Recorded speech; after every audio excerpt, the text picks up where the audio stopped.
Coming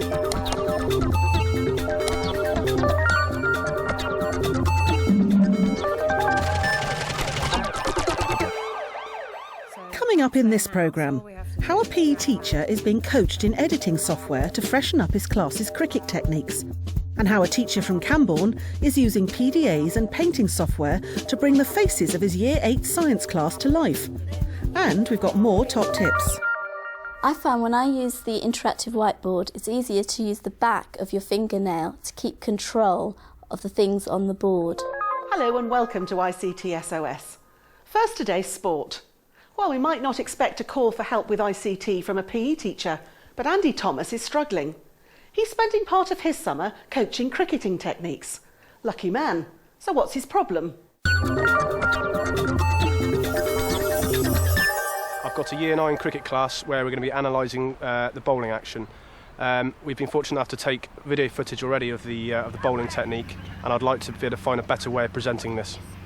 ICT expert Alida Norman knows a lot about digital video and is going to help Andy polish up his clips. Since Andy already uses video in his PE lessons, I'm going to focus on the editing side of things. And once we've edited some clips, I'm going to show him how to input those into presentation software. She's using Movie Maker. The example products used in the programme are just some of the many resources available. For a range of similar products, see the Teachers TV website. Alida is going to use just one of the bowling clips. She starts by showing Andy how to edit it. What I really want to do is use this for the analysis of movement. Is there any chance we could sort of slow this down because it's probably a little bit too fast? You can see here that there's a number of effects, including one that says slow down. Right. So if I just click on that, drag it over the top of my clip, it's now doubled in length of time. Obviously there's a massive delay from when he approaches the stumps, obviously because it's slowed down. Is there any chance we could actually cut maybe some of the frames so we don't have to have that much of a delay? Yeah, we can do that. We just have to trim either end. We'll just go back to the beginning, drag that timeline to the point that we'd like to start our clip. Alida shows Andy how to add effects such as freeze frames. She saves the edited clips and then imports them into a presentation software package. I mean, what I was thinking within the actual presentation is actually to have maybe sort of squeeze it up a little bit and then have maybe some bullet points down the side, so then maybe I can talk through the actual the analysis of the movement within that frame. Okay, so all I need to do is resize the image then, just by dragging on the corner, and position it to the place that you're happy with, and then now we can add a text box. If you could sort of put it maybe along the side of the actual clip, and then I could maybe have a bullet points down the sides showing what the key points are to each sort of movement. The first key point would be backward 6. Alida wants to know how Andy might use the edited clips in the lesson itself. What I was thinking just from going through this now was that maybe I could actually use one example and go through it with the class, going through the key points, talking through the analysis of the actual performance. And then once I've done that and they've established what they're looking for, we could then maybe go and look at another separate clip and then put them into groups and maybe sort of peer assess the actual performance. That sounds excellent. So how confident do you think you feel about doing that? Yeah, I'm really looking forward to actually using it, and I think I'm quite confident. Great, good luck. Thank you. Andy has built a presentation using just 2 annotated clips for his class to analyse. With Alida looking on, the lesson begins with the class looking at one example of good bowling technique. All I want you to do is just to watch this clip, and I want you to just jot down the key points to bowling.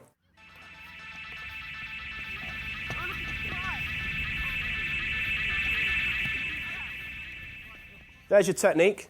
I'll give you 2 or 3 minutes now to work in your pairs and decide and come up with some ideas about that technique. OK, off you go. I'll come round and have a chat. OK, so a number of different techniques. What have you come up with? Good. Just come up with the key points, so the technique to it. OK, I'll show you it again, guys, just so you can familiar yourself with it. I think by showing the clip a few times, that's really reinforcing the concept of analysis, and that the children are actually are able to pick up different points each time. What about the starting position? Are you sideways on, you front ways on? Good, so get that down. Rather than Andy having to click on the clip each time to show it again to the students, it'd be nice if that was on a loop, so we might want to bear that in mind for next time. Right, so what have we come up with? Keep your arms straight Good, you need to keep your arms straight. Why do you need to keep your arms straight? so that you can release the ball at the moment you want. Excellent. Sam, give me another key point. Stand sideways on, Sideways on, fantastic. Why do I need to stand sideways on? so you can put the power into your front foot. Fantastic. Why is it important that we follow through? To put more power behind it. Good, to get more power behind it. The software allows Andy to add text to the clips, like key points about good bowling technique. As we said before, to be able to bowl quicker, okay, we needed to follow through with more to create more pace. Are you ready? For the next task, Andy introduces the second clip for the students to analyse in pairs, building on the key points. So what do you think was good about that? What was good about that bowling performance? He let his arm. Did his arm brush his ear? Yeah. Good, so that's one, isn't it? Play you again. Being able to replay the clip when the children have raised a certain point makes it really focused, and it emphasises the point that the students made. Right. Let's have a little evaluation of this bowling performance.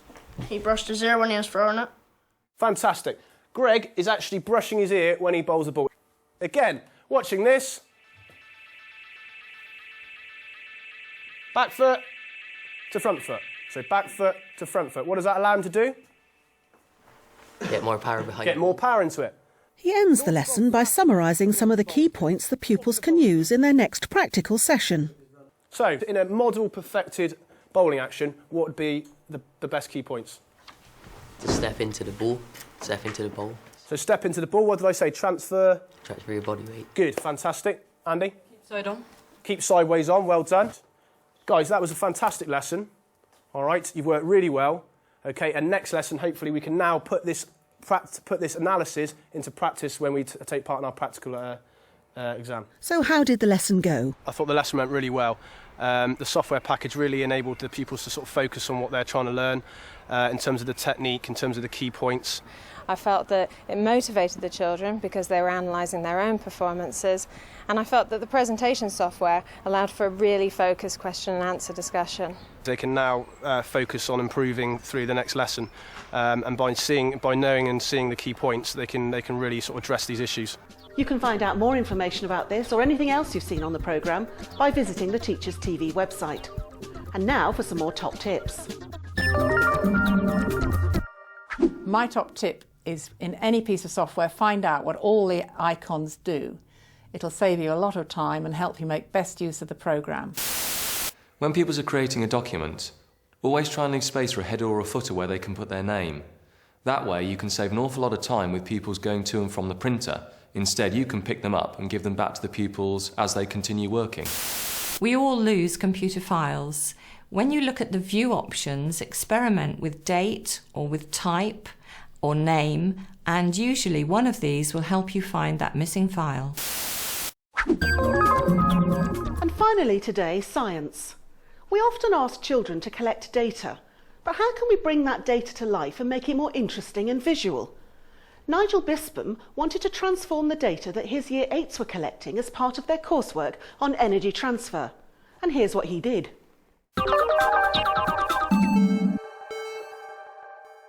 Got a Year 8 group.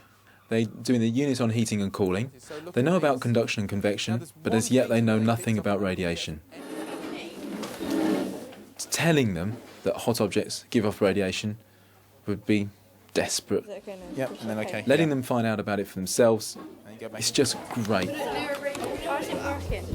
The class is using infrared sensors plugged into data loggers to feed information into PDAs.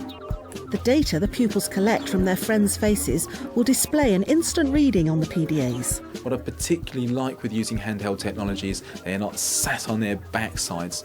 The kids are using ICT all the time out of school for their leisure activities and everything else. The last thing I want to do is for them to come into school and it to be some kind of ICT vacuum. They're total naturals at using it. They're just dying to use it. It's the way they interact with the world. Okay, time out. Back in seats, please. Now the class moves into the main body of the lesson, collecting the data that measures the differences in heat radiated from the nose, the chin and other parts of the face. What's important to me is they then do something creative with that data. And I'm going to ask them to use paint to create a false colour thermal image of their face. I'm going to ask them to decide what colour palette to use and then basically go in and edit a template of a picture that I've produced for them. Yeah, so that one could be around there. Those three would be about there. If you want your image to make as much sense as possible, you've put quite a cold colour right at the top. You might want to reflect on that. Pupils choose the colours they want to display the data and then take readings of different parts of their friends' faces. The data is illustrated and produces a basic thermal image. All pupils can use it, all primary school pupils can use it, but how often do they get a chance in at least a science lesson to really use that creatively? What I'm always looking for is for them to be in control of the technology, for them to be making decisions to make the technology work for them and to do the science and the thinking that they want to portray. Well, we need to get hotter as it gets up there. I do 42 years. No, I thought like 15. 15. What I want them to realise is, as far as the face is concerned, there's bound to be big differences between the cheeks, the temples, forehead, and they're going to have to find ways of showing that fine detail. Possibly they're going to use the spray tool. With all of these things, you never quite know what they're going to do, but that's the exciting thing about it. You've got a rosy chin. By the looks of things here, because you're certainly hot around your chin, on your cheeks. Just retake it. Shona, your chin is 7.3. Yeah. And your face movement in your cheeks are 8.6. Is definitely your nose the same temperature as your cheeks and face? There's probably warmer. You reckon your nose is going to be warmer? The pupils could have plugged the data loggers directly into laptops, but using the PDAs gives the lesson a really dynamic feel. And there's lots of different painting software on the market that teachers can use. We've got 15 thermal images of faces around the classroom that they turn these facing towards the middle, and we do a sort of marketplace activity where they go around and talk to as many other people, and they start looking for similarities and differences. That's well different. So what's the worst part of your radiation? Why is your face like different? Because the window's there, and so one side of it's colder than the other side. So like you're like there, and then that's like. Yeah. Oh right, yeah, okay. So my left side is colder than my right side. As a plenary, I'm going to show them some examples of thermal images of faces off the internet. I'd like them to compare what they've got to those and actually see they've found out the same sort of things for themselves. They've created the similar quality images with similar detail. Our faces are usually quite warm, like 12 to 14. They're actually quite average, whereas our hands are like quite neutral. What's your hair doing for you? It's cooling you down by the look of it. You reckon your hair could be cooling you down? Got to Insulate your heads. Keep the heat in. Believe you me, if any of you have the misfortune of losing your hair like me, you'll start to realise just what a wonderful insulator hair is. I'm so pleased that they've saved copies of those, because I will be able to bring those up in other lessons. Not least of all, I like to do this, when I do this lesson again in winter, their faces will be very different when they're colder. And comparing a whole set of summer faces, the noses for sure will be different and much colder in winter. So it's a lovely resource just to have at the click of a finger and bring it up for start of a starter lesson or even a plenary for another group. Well, that's about it for this programme. But before we go, here's a quick tip from me. Most whiteboards have a video feature which will allow you to record and play back the lesson. Really handy for recapping. Now you can find out more information about anything you've seen in this programme or in the series by visiting the Teachers TV website. And I'll see you next time.